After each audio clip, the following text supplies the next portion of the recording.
go like historically, when would you say that you first conceived of the 5 steps? Was it in the 70s? Was it the 5 steps, I was conceived of them when I was on Francisco Street. So I probably conceived of it sometime between 1976 and about 1978. And I began to talk about it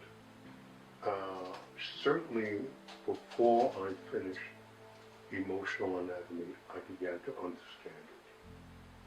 And my insight was that when I wrote The Body Speaks Its Mind, which may have been 1972, something like that. It was a sort of an intuitive outpouring of a vision that I had experienced in reaching a certain stage in my life as a clinician and as somebody who was helping people and understanding the power of the pre-personal forces of nature and the storms of excitement and aliveness, which is clearly laid out in the life of the body. The Body Speaks Its Mind. That was the first book.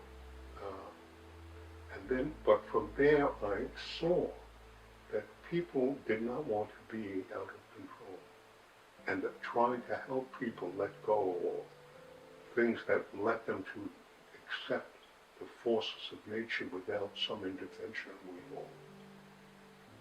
And that then began to change. The goal of aliveness was not the goal. The goal was to understand how to deal with arousal, and how arousal is the key to organizing form of expression, containment, and development. So that I began to think about it, and I postulated the stages of what happens in the stress mechanism. Mm-hmm. So I come back to began to give workshops in the stress mechanism. First, I recognized that there were distinct body shapes in the pattern of distress, and I laid them out as investigation, fight, flight, and avoidance, helplessness,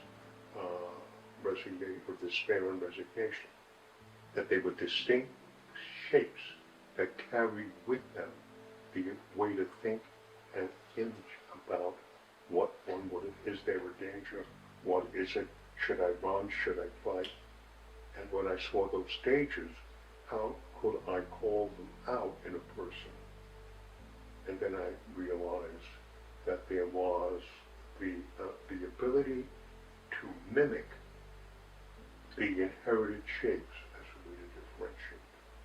So that began to appear in emotional anatomy, where I then linked the pre-personal forces of nature and the self-governing forces of the person. Mm-hmm.